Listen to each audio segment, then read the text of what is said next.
Hello again. It's us, the Horror Guys. I'm Brian. I'm Kevin. And this is episode 152. That's a lot of episodes. Yeah, at four full-length films and a short every week, that counts up pretty quick. It does. We're adding up.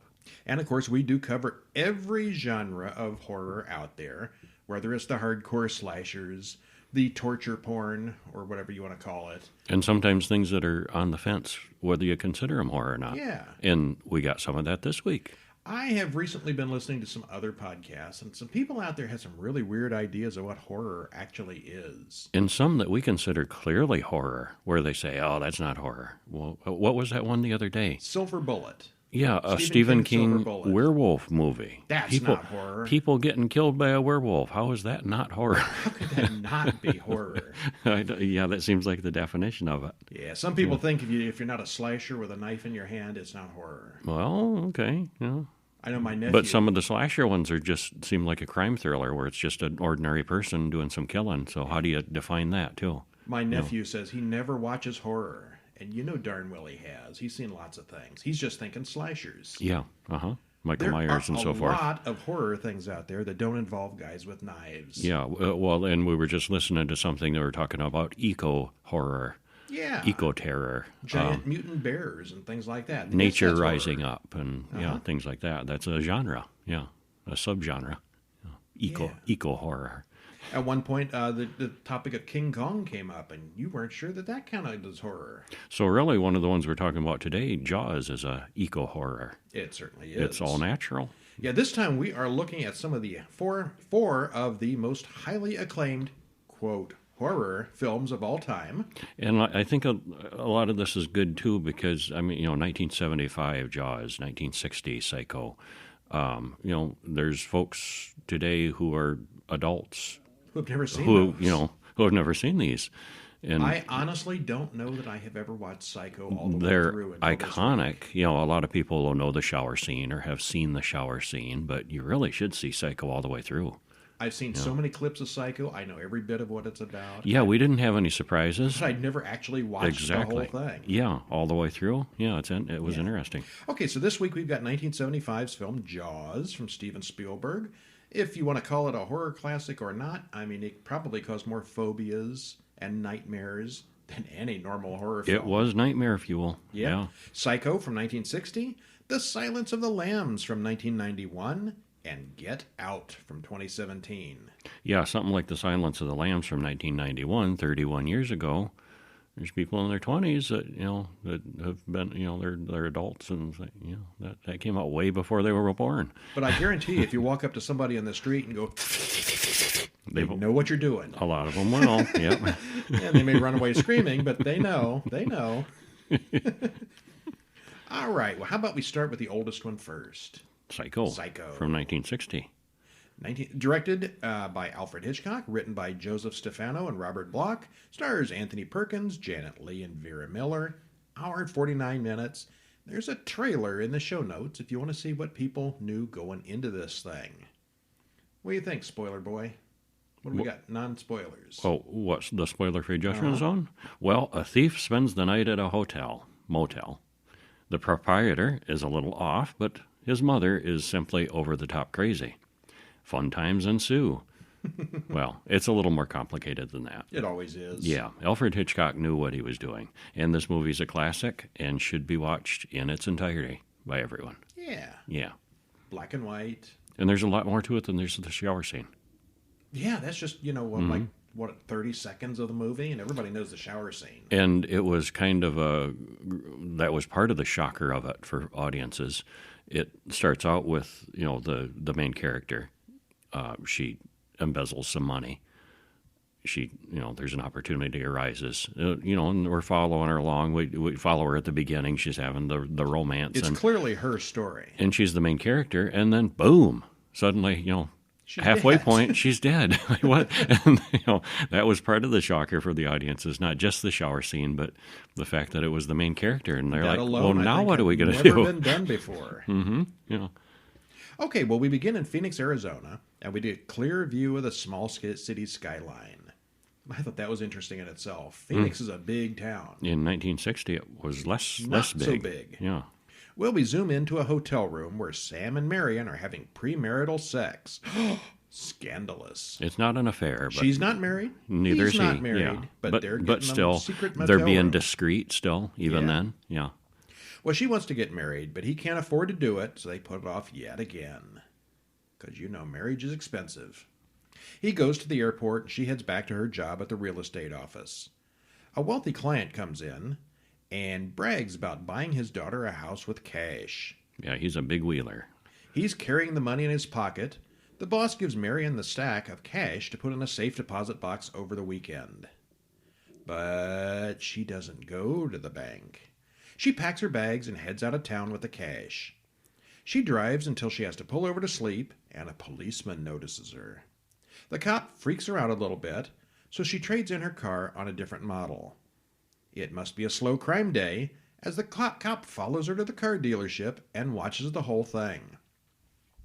It starts pouring rain, so she stops at the first motel she sees, a place called, what? The Bates Motel. The proprietor is Norman, and he checks her in. She's the only one staying there tonight, and he gives a story about how since the highway went through, nobody ever comes there anymore. And Anthony Perkins was so good in that role. Absolutely. Well, she's hungry, so he invites her up to his house for dinner. Marion then listens to Norman arguing with his mother about the unexpected guest. Mother doesn't sound particularly pleasant. Marion and Norman talk over dinner, mostly about his hobbies and history. Yeah, and the dinner is in the office hotel, the motel office, because Mother won't have her up at the house. Yeah, You will not bring that woman in the house. She's maybe a little uptight. So Norman brings a tray of stuff to the office, and they have a nice conversation while they have sandwiches and milk. Yeah, he explains that Mother goes a little mad sometimes. Marion then decides to go home and return the money, but first she goes back to her room for the night. She's changed her mind. She's not really a criminal. And has a nice shower. Norman's got a peephole into Marion's room, and he looks in for a bit and then goes up to his house on the hill. Marion, meanwhile, hops in the shower, which leads to what is very likely the most iconic scene in all of horror history. You think? Yep. Can you think It's of up there. anything more memorable? More iconic? More iconic? Well, I mean, there's some, but it's way up there. Yeah. It's a tough one. Chocolate syrup. Yeah, in the shower, They used yes. to chocolate syrup for the blood, which in black and white looked really good. Uh-huh. Yeah. Norman finds the body, and he is terrified. Yeah, everybody knows the spoiler of the movie, but he doesn't seem to know what's going on. Mm-hmm. Seems genuine about it, yeah. Still, he grabs a mop and cleans up the crime scene. He loads her corpse and belongings into the trunk of the car. Covering up for Mother. He does not, however, notice the big wad of cash stashed in her newspaper. He just tosses that in the back with the body.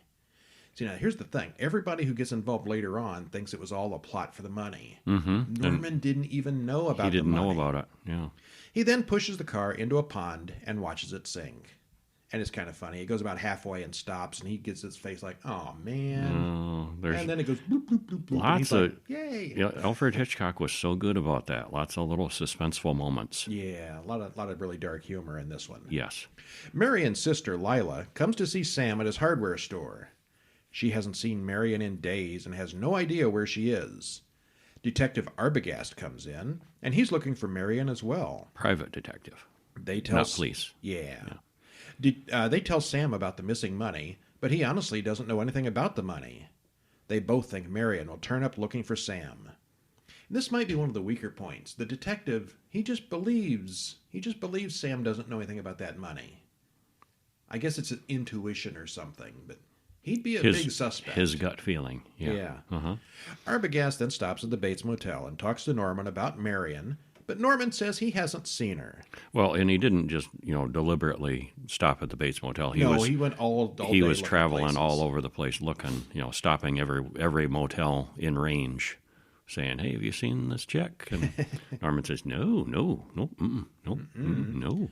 But Arbogast sees an entry in the guest register, and although the name doesn't match, her handwriting is very similar. Norman gets flustered during the questioning, so Arbogast knows something is up. Arbogast then calls Lila and tells her what he knows. He then sneaks back to the motel and snoops around. He goes up to the house and goes inside. Mother Bates stabs him to death. By the time Sam shows up at the motel, Norman is out back, standing next to the pond. What do you think he's doing at the pond? Mm-hmm. Another body in another car. And up to this point, you don't see Mother's face or anything. It's mostly silhouette or from the back. You hear her. You see, yeah, She talks. Yeah, you hear her. You see, a woman, an older woman in a gray hair and dress, and from the back. Mostly a silhouette. Yeah, mostly silhouette. Oh, yeah, you do see her from the back a couple of times. Yeah. Yeah. Well, Sam and Lila go to the sheriff. The sheriff phones Norman, who tells him that Arbogast left several hours ago. The sheriff explains that Norman Bates' mother has been dead and buried for 10 years. Apparently there was a murder-suicide thing. And who was it that Sam saw up in the window of the house? And who was it that she heard arguing with Norman? We watch Norman go upstairs and listen as he argues with his mother. She doesn't want to leave her room, but Norman wants her to hide in the fruit cellar until this trouble blows over. We then watch him carry her down the stairs. Protesting all the way. Doesn't want to go. I don't want to go. You put me down right this minute. Sam and Lila decide to check in the cabin as husband and wife and search the place.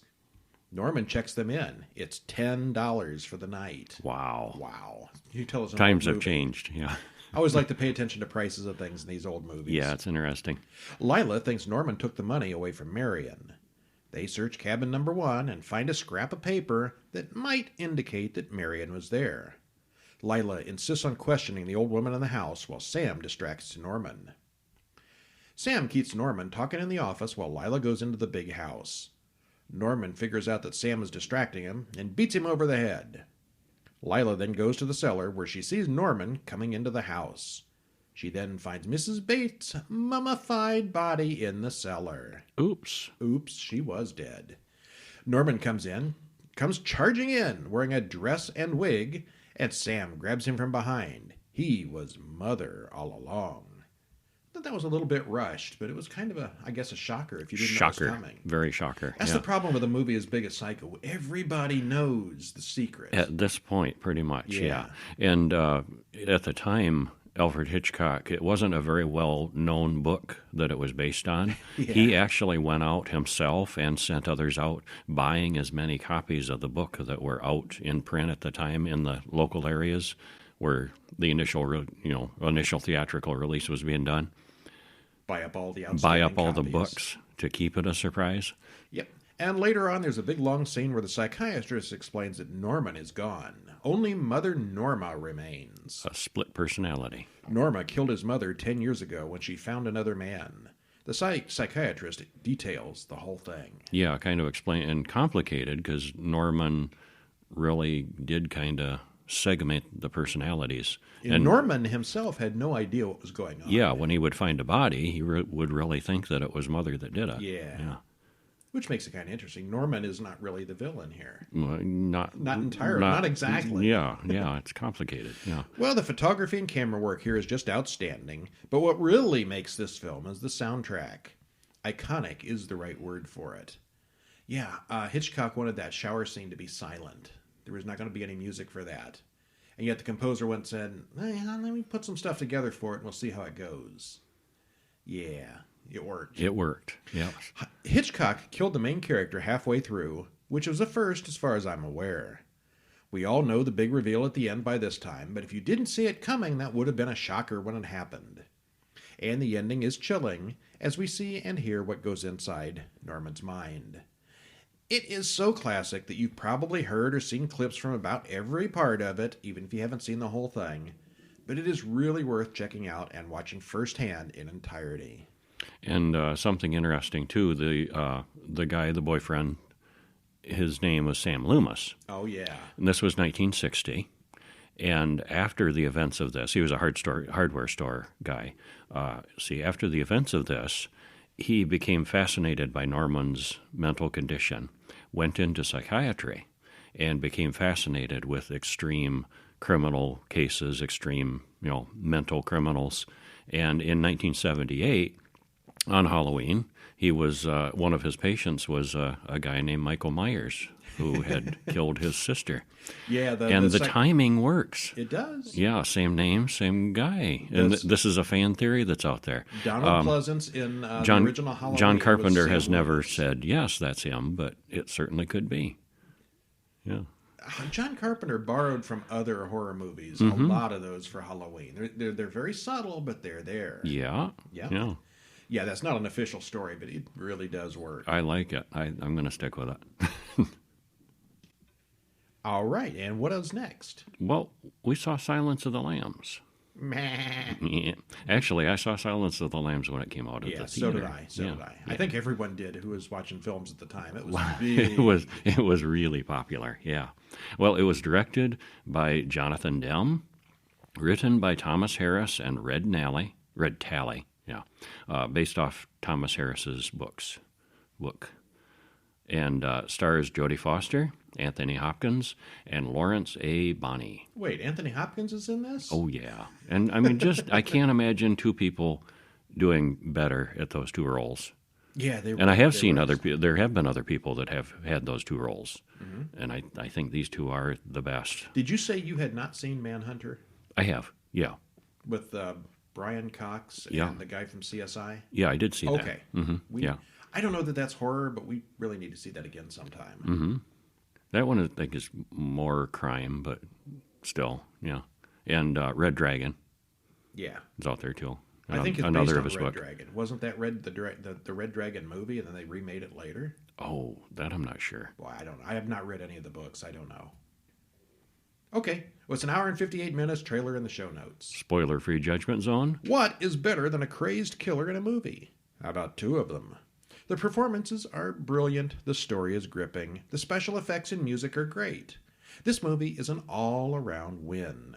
If you haven't by chance seen it by now, check it out without spoilers. Pause the podcast, go watch it, and then come back. Yep, there are some surprises Yeah, in there it. are. Yeah. So what happens? Well, we open with FBI Academy trainee Clarice Starling doing a workout in the woods. She's not an agent. She's just a trainee going to school. She's getting there. This Yeah. is some kind of senior project, that's for sure. That sure is, yeah.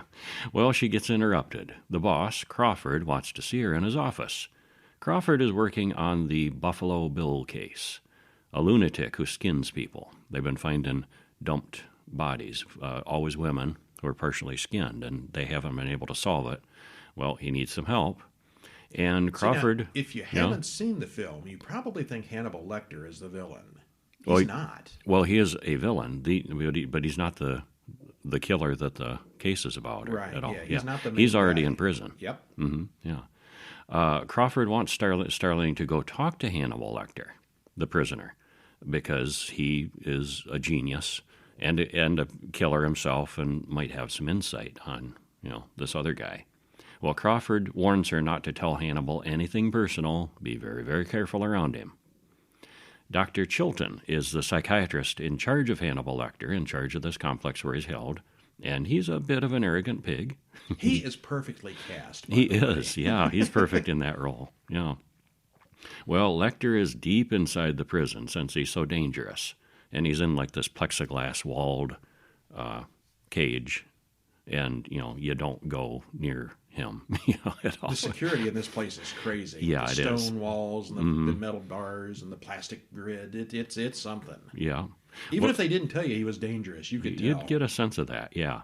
Well, she meets him, and Hannibal Lecter is surprisingly perceptive, which is very cool. He How knows he's- things. Yeah, he's a genius, and yeah. Well, they talk about Buffalo Bill and why he does what he does, and that doesn't go very far until Lecter starts psychoanalyzing her, and then before describing how he ate a census taker, he gives her a clue to follow up on because he kind of likes her. And, you get the impression, too, he's bored. He wants to play a game. He needs something to do.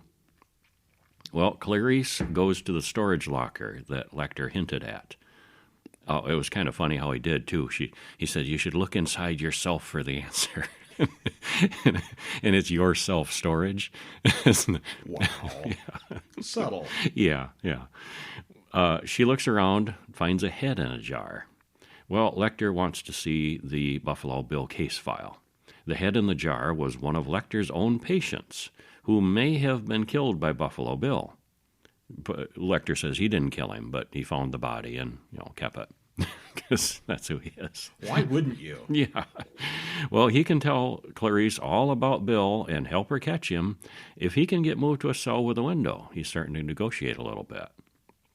Well, meanwhile, in Memphis, a girl named Catherine helps a guy load a couch into his van.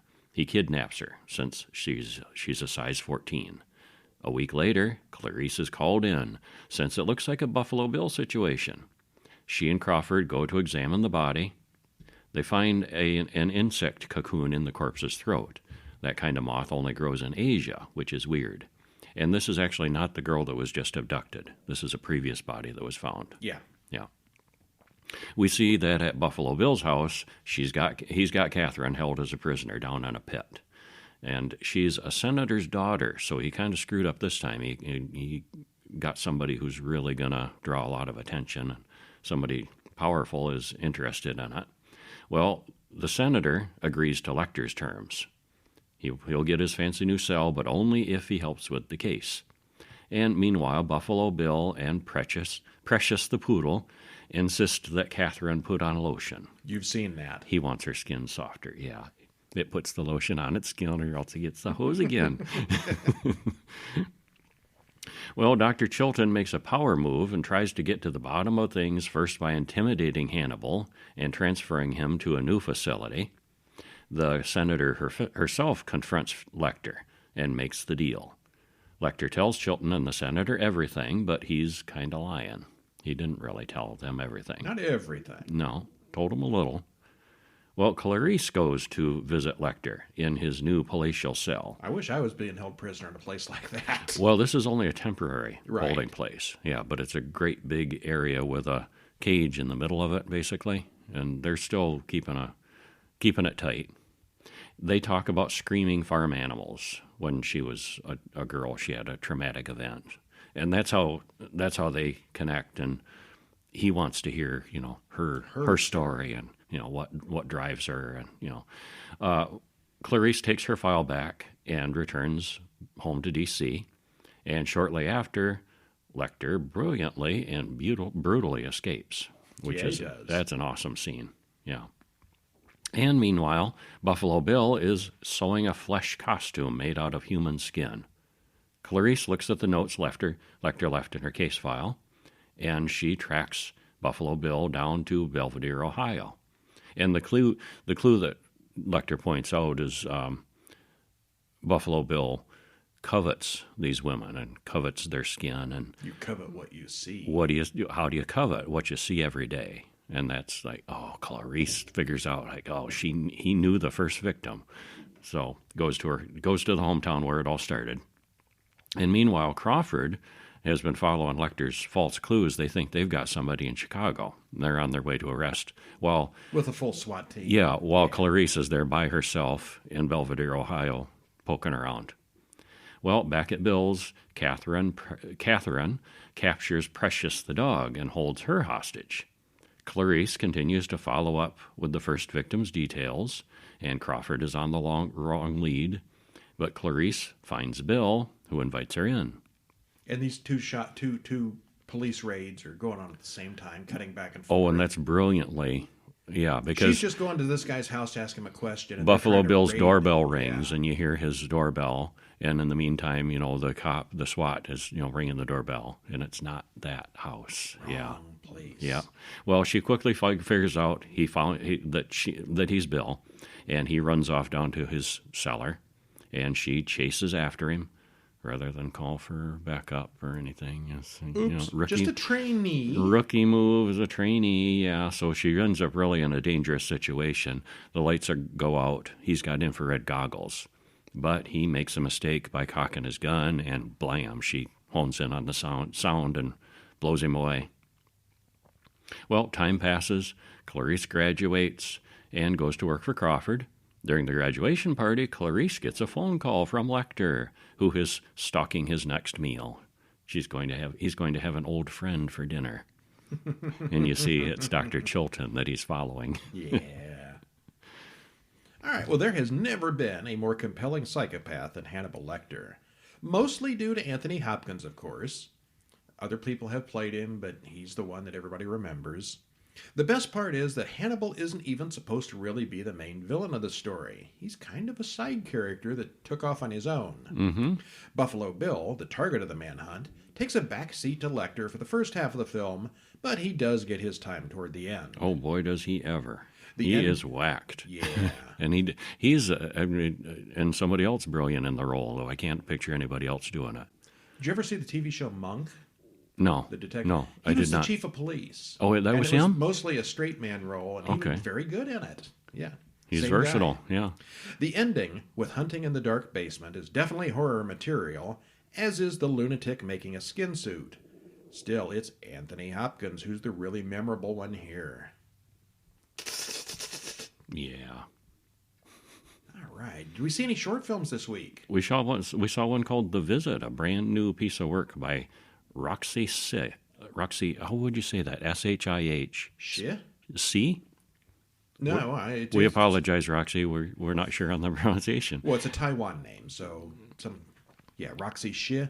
Stars Felicity Huang, George Young with Yin Shang Liu. 13 minutes 55 seconds, and we got a link in the show notes to just go and watch this. On YouTube. It is sharp looking. Driven career woman Yi Hua visits her aging grandmother, Nanai, at the old family farm, pregnant and with her American-born husband in tow. Disappointed in Yi Hua's dedication to her new life in the city and uninterested in the trappings of modern existence, Nai Nai storms off in a fit of rage into the thick, forested mountains surrounding her home. And when they come to visit, they bring her a new TV set. And she's like, turn that off, noise.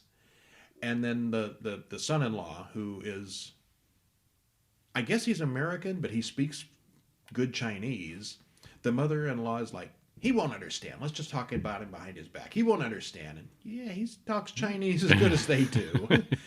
Just a little casual racism there. Yeah. Mm-hmm. When she doesn't return at nightfall, Yi Hua is tormented and heartbroken by the potential loss of the woman who raised her. Nai Nai miraculously returns days later, unharmed, but Yi Hua worries that there may be more to her grandmother's absence than meets the eye. Oh, is there ever? Yeah. The atmospheric scenery and cinematography are excellent. It's very sharp and clear. I mean, even if you don't like the story, it looks great.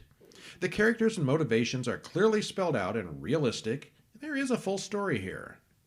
Once old grandma returns from her mysterious 5-day absence, she says she was only gone for about 20 minutes, things start getting strange. I'm pretty sure if this exact same story happened in America, poor old granny's going to wind up in a nursing home. But this being Taiwan, it's a whole different situation. Yeah, it's a good one. Go take 15 minutes and watch that one. Check it out. It is subtitled, mostly. Another movie with iconic music. Yes, Jaws, Very 1975. Directed by Steven Spielberg, back when his movies were good. Written by Peter Benchley, Carl Gottlieb. Wow. Did I say that out loud? A lot of his more recent stuff has been good. Oh, which ones? AI? That's recent? When was the last time you Well, went to the okay. theater? More recent than Jaws. Okay. Well, yeah, he did a lot of good things after Jaws, just not in the last decade. Okay. Stars Roy Scheider, Robert Shaw, Richard Dreyfuss. 2 hours and 4 minutes. This is the long one of the week. And another perfect casting of trio people in this. They could have done other people, but the ones they chose worked really, really well. They worked really well. Yeah. Yes. I don't know that they're Anthony Hopkins level of perfect, but wow, they were good. Yeah, they're good and they're good together. Yeah. Spoiler free. Are you afraid to go in the water? No? Well, you might be after watching this thriller. It's well made, well acted, and the practical special effects still hold up as very realistic. Plus, it has an iconic soundtrack. You know, I don't particularly remember the soundtrack from Silence of the Lambs, but Jaws and Psycho, the movie, Stand out. the music Yeah. really made those middle. Yeah, It's part of it. Uh-huh. Yeah. Uh-huh. Hippies on the beach at night. Chrissy wants to go swimming, but her boyfriend can't keep up and passes out. Yeah, he's drunk. Drunk. She swims out to the buoy while he fights to get his shirt off and passes out. Something under the water grabs her and drags her around like a doll. Yeah, it doesn't just like pull her down. It just drags her around from side to side like, a cat with a toy. Yeah. She screams, but no one hears her. Then she disappears and all is quiet. And that's how they portray the shark. Mean, clever, crafty. Yeah. You know. Okay. Yeah, I mean, and like you said, playing with her like a cat, Unlike later movies where you had like genetically modified sharks, super intelligent trained murder sharks, alien induced sharks, this is just a freaking shark. It's nothing special, it's just big. It's big, but, they do give the impression that it's, he gives the impression that it's, not. Well, like what was the Ghost in the Darkness, with the big cats. Uh-huh. They were just big cats, but they seemed craftier and smarter than usual. And I don't know. It just made me think of that a little bit. Okay. They're trying to portray it as not quite a normal shark, but it is. It is. It's just a big normal shark. There's no subplot about evil scientists or anything. No, it's not genetically modified or anything like that. Just a shark. Yeah. Chief of Police Martin Brody is fairly new to the island town of Amity. It's a resort island preparing for their 4th of July celebration. They soon find Chrissy's body on the beach, half eaten. It's a mess. That was kind of a gross little scene there. People puking in the background, crabs crawling all over. Yum. Call Hannibal. You. He orders the beaches closed, which gets the mayor on his case right away. Amity is a summer town. We need summer dollars, he explains. He wants to cover it up. Yep, play it this down. mayor, he's almost iconic in himself. We need those tourists. Yeah, well, it's true. How many movies did that afterwards, though? Mm-hmm, yeah. Well, and you don't entirely disagree with him. He's not wrong. No, he's an idiot. Yeah. Later in the day... He tries to play the odds, and Yeah. it doesn't work out. Yeah. Later in the day, it's business as usual at the beach with swimmers everywhere. Brody is from New York City, and he doesn't like the ocean or sharks, so he starts imagining sharks everywhere. Brody then watches as a kid on an inflatable raft erupts in blood and disappears. He didn't imagine that. Nope. There's no arguing about a shark now. Everybody sees this because it's crowded. Oh, yeah. Pandemonium. The dead boy's mother posts a large reward for the man who kills a shark. See, and I'm not sure about that fact. I thought it was the motel owner lady. Maybe Not she the mother. is the same. I don't Okay. know. What motel owner? Oh, well, she was there at the council meeting. She was a featured extra, kind of. Not a big role, but yeah. I could be mistaken on that. Maybe they're the same. I'm anyway, sure that they said Mrs. A what's her woman. name? Yeah. A woman offers a big reward. Okay, yeah, it's not important who it is, but Yeah. all right. There's a town meeting, and an old fisherman named Quint says he'll save the town and bring in that shark for a whole lot more money than they're offering. I think it's a $2,000 or $3,000 reward, and he wants 10. Oof. The mayor says he'll think about it. Soon, the town is swarming with fishermen and shark hunters. One of these is Hooper from the Oceanographic Institute, and he is an official shark expert. He's not a Scientist. crazy fisherman, though. Science guy. The fishermen bring in a big shark, and everyone is thrilled. Happy ending. But Hooper says it's way too small to be the one that bit the girl. And He it's had bite marks to measure. And he's saying it's too small, and it's, 8 feet, 10 feet? At least, yeah. It's It's a a big one. big shark. Yeah. Hooper cuts it open, and there's no body parts inside. It's the wrong shark. They should have known that by running the license plate. They go out that night on Hooper's boat and find another boat that's been attacked by the big shark. The shark hunters are being eaten. The mayor, of course, is still in denial, and the tourists are now arriving in droves. It's the 4th of July, and the beaches are packed. At first, no one wants to go in the water, but the mayor convinces a few people to get started. Before long, they're all in there splashing around, and they all panic and stampede when a fin is spotted. But it's just a couple of kids playing a practical joke. Yeah, they are so lucky they didn't just get shot. That's a good way to get shot because they're on boats with patrol. They're watching the water, got guns and harpoons. Not to mention the crazy shark hunters. Yeah. The actual shark, however, is on the other side of the beach in the pond. It eats a man, and we see the glimpse of how big that shark really is. This is the first time we see the shark. Brody then talks the mayor into hiring Quint to kill the shark. Quint wants to go by himself alone, but Brody and Hunter insist on accompanying him. Quint laughs at Hooper's array of equipment. He's got shark cages and sonar and poison scuba stuff. He's got all kinds of things. Uh-huh. But Quint likes to kill sharks the old-fashioned way, and the two clash right off the bat. It's old versus new. Quint is a colorful character, to say the least. He's got the stories, he's got the phrases, he is fun to watch. Yep, he is. And, of course, Brody's just sitting there on the boat with his life jacket on because he's afraid of the water. Not the guy you want to bring for this mission. Before long, they find the beast. Brody spots it first, saying, "You're going to need a bigger boat." And he says that like 6 more times before they're done. And that has become a trope, an iconic line. Yeah. They tag the shark with one barrel, but it gets away. That night, they all sit around drinking and comparing scars and stories until the shark returns. They do battle with the shark the next morning, and the shark pretty much destroys the boat. Hooper sets up his shark cage and goes down to try to poison the shark. And that goes badly when the shark eats the whole cage. It's a big, tough shark. Mm-hmm. Yeah, it is. It's a chewy filling inside. Yep. Next, the shark jumps onto the deck of the boat, and Quint slides right down its throat. Yeah, the boat is starting to list. And this is the part I thought was a little sketchy. He would not have held on to something, or nobody could have grabbed him, or he couldn't have done anything. No, I don't think so. I think they did it pretty realistically. All right. And the special effects are very impressive. Yeah, they had it's a robot shark. It is. Animatronic thing. And that's really about all, other than the blood in the water and some gore. There's no CGI in this, too early. Yeah, too soon, yeah. Okay, so now Brody is all along on the sinking ship now, and the shark wants him too. Brody throws an air tank at it, and this big old hog tries to eat that too.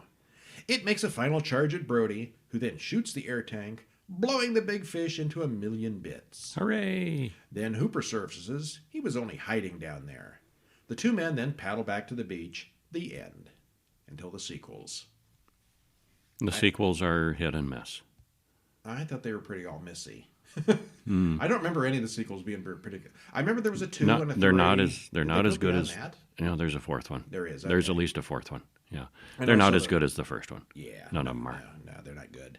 We hadn't really given this one much thought as a horror film. It always seemed more of a summer blockbuster or action thriller to me.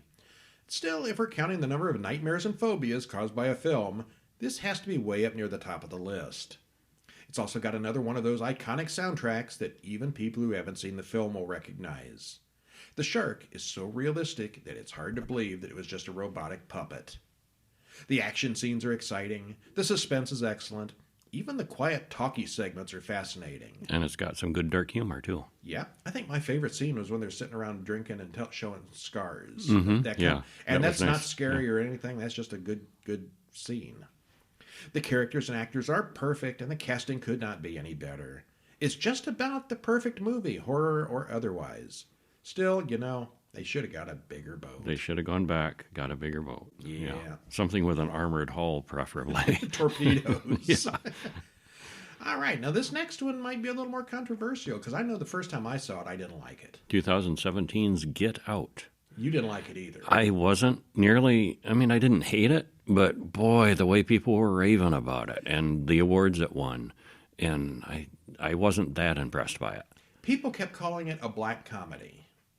And I don't know if that meant like dark humor or, like Tyler Perry kind of black comedy. Some people meant both. Yeah, and Depends it's not on who really you talk to. either. There's nothing funny in this. Not Oh, really. Yes, there is. All right, there's one guy. One guy is funny. Oh, but it's darkly satirical and a lot of dark humor in it. Yeah, well, okay. I did like it better the second time. I do consider it a horror movie and not a comedy. Oh, absolutely, it's not a comedy. But I think there's a lot of dark humor in it. All right. Yeah. See, that's just it. I was hearing it from horrifying people, they were humor. calling it a black comedy, not a dark comedy. Well, that's the thing. Dark humor When is you one say thing. that, and some people meant, it's black comedy, like the black people being literally funny. the black Yeah. people, or do you mean a dark humor? But I some think people a lot meant of people didn't understand the difference. and there were some that meant one or the other. Yeah. All right. Written and directed by Jordan Peele, stars Daniel Kaluuya, Allison Williams, and Bradley Whitford. Yes, the guy from the West Wing. Run 1 hour, 44 minutes. Trailer in the show notes. Spoiler free. A fun, racially charged story of a strange white family in the suburbs and the daughter's black boyfriend. They're not racist, but anytime anybody says I'm not racist, but Red something's coming flag. up. Yep. Yeah. All right. So, what'd you think the second time around? Oh, I liked it so much better. So did I. Once I saw it the first time and knew what to expect, I could appreciate it much more the second time through. Yep, I could. I think it was just a marketing gaffe the first time, because I was expecting something completely different. So if you're like us, and you weren't as impressed with it the first time, give it a second try. I don't know. I think And we're if the you only ones haven't- who weren't impressed the first And time. if you haven't seen it, you should. Yeah, if you go in blind, you're probably fine. An African-American man walks through the suburbs, and he tells his friend on the phone that he stands out like a sore thumb in that white neighborhood. He's attacked and dragged into a waiting car as Run Rabbit Run plays in the background. Credits roll.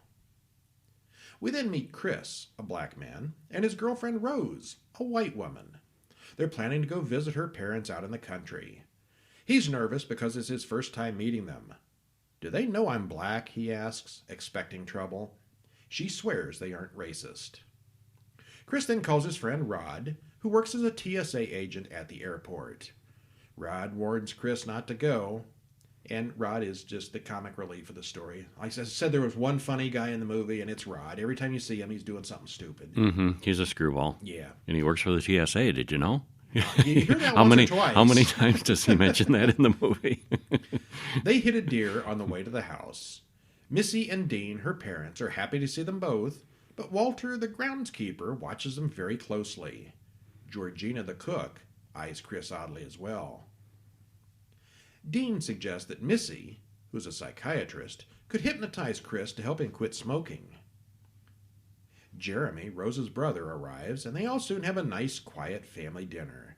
It's not at all awkward. Oh, It is, though. It is, yeah. It's a pretty awkward dinner. Yeah. That night, Rose and Chris talk about their family being maybe just a little bit racist. They try not to be, but they clearly are. Yeah, they're trying real hard not to be, or trying real hard not to act. Maybe trying too hard. Yeah, well, and at the dinner party, the garden party, the next day too, the folks are like that too. Okay, well, Chris goes downstairs in the middle of the night for a smoke, and he sees Walter running around the yard in the dark. Exercising. When he goes back inside, Missy once again talks about how good hypnosis is for quitting smoking. She hypnotizes him without him even knowing it. She then sends him to a place she calls the sunken place. He wakes up in bed in the morning. Was that real? He's Wonder. not completely sure. No. The next day, Chris goes outside to photograph the wildlife. It turns out he's a very promising young photographer, and he talks to Walter, who remarks that he had really been Missy's... What? He'd been in Missy's office for a long time. Oh, yeah, he had really been in Yeah. Missy's office for a very long time. My notes are terrible sometimes. And so there he's got confirmation of, oh yeah, I guess that so. was real. But it worked. He's not craving a cigarette. Yeah. You don't want to smoke anymore. I don't think hypnosis works that fast. Well, I don't think hypnosis works like it works in this movie either. We kind of had to suspend belief a little bit on a little that. bit, yeah. Yeah. Well, and the whole thing, actually. The science of the brain transplant yeah. thing. And oops, spoilers. Spoilers. Yeah. The extended family and friends arrive for a party. They all seem really pleased to meet Chris. Chris meets Logan, yet another black man who acts strangely. All the African-American people there act very, very odd and out of character. Chris has a conversation with Jim Hudson, an aging art dealer who has gone blind. Jim compliments Chris's work and explains how he knows that Chris is a good photographer.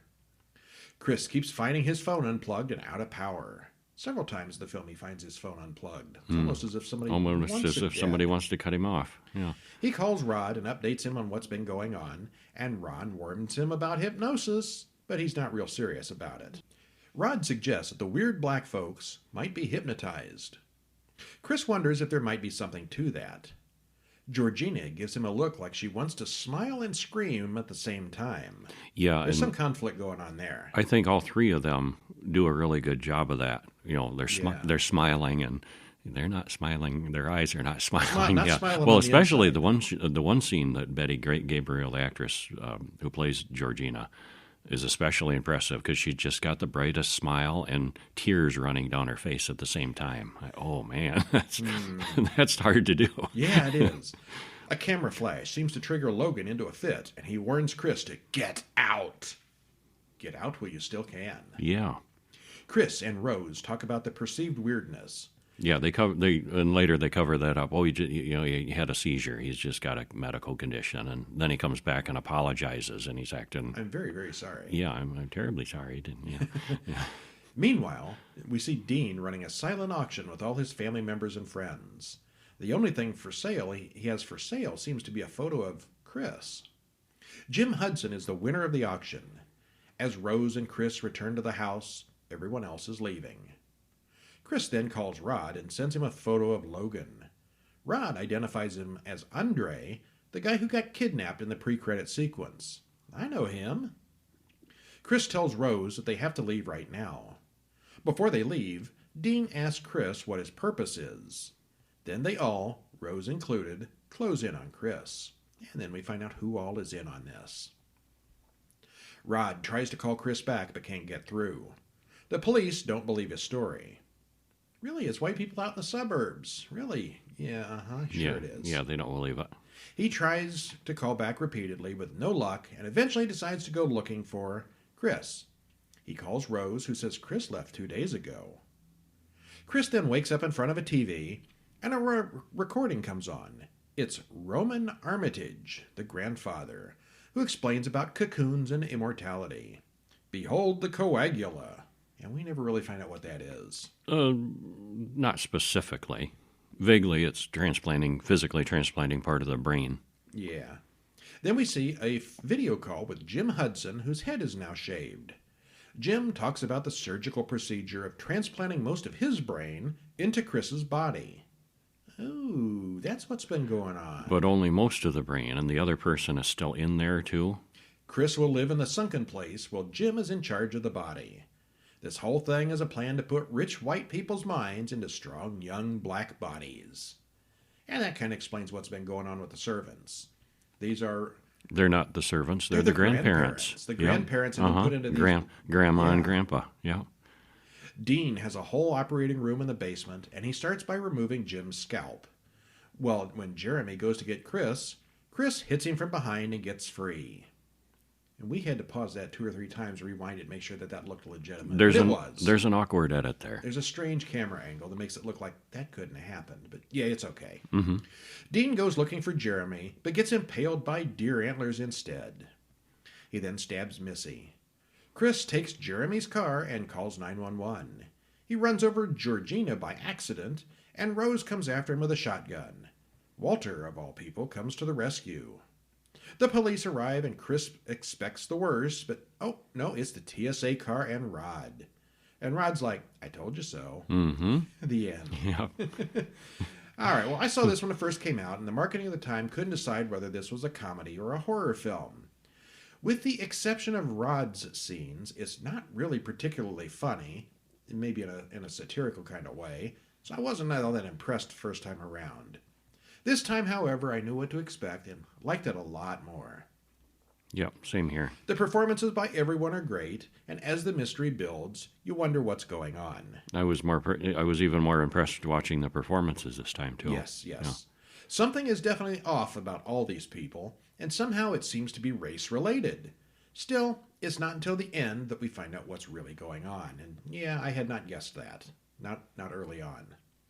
We don't see the head scars on Walter or Georgina until right at the very end, but they are there. You can see the brain lines. Yep, you can, yeah. Nice subtle touch. Yeah. All the questions are answered, and it all makes sense at the end. And who knew that TSA was so good at fixing things? Well, Rod certainly is. TSA. And that's our show. It is. All right. What are we going to do next week? 4 more movies? I think we should. How about 4.5? Well, yeah, because we got the Part B, yeah. Nocturnia. We'll watch, this time we're going to look at the upcoming film, which won't actually be released until next week, so our review will come out the day this thing is released. Nocturna Side A. Okay. It's an international film. Argentine? I think so, yes. Argentine, yes. Nocturna Side A, The Great Old Man's Night. And also Part B, The Elephant's Graveyard. And I'll tell you right now, we really liked Part A, and we both kind of hated Part B. Mm-hmm. But you can watch Part A by itself. Don't worry about Part B being bad. We'll say more about that next time. Yeah, we will. Then we'll watch Terror Train, a Jamie Lee Curtis movie from 1980. After Halloween. After Halloween, but before much other things. And then we'll have a 1950s double feature with The Attack of the Crab Monsters and Not of This Earth, both from 1957. Wow. Crab monsters and Not of This Earth. I bet Not of This Earth is aliens. I bet crab monsters have, Crab crabs. monsters. Okay, well, I'm Brian. And I'm Kevin. And we'll see you next week. See ya.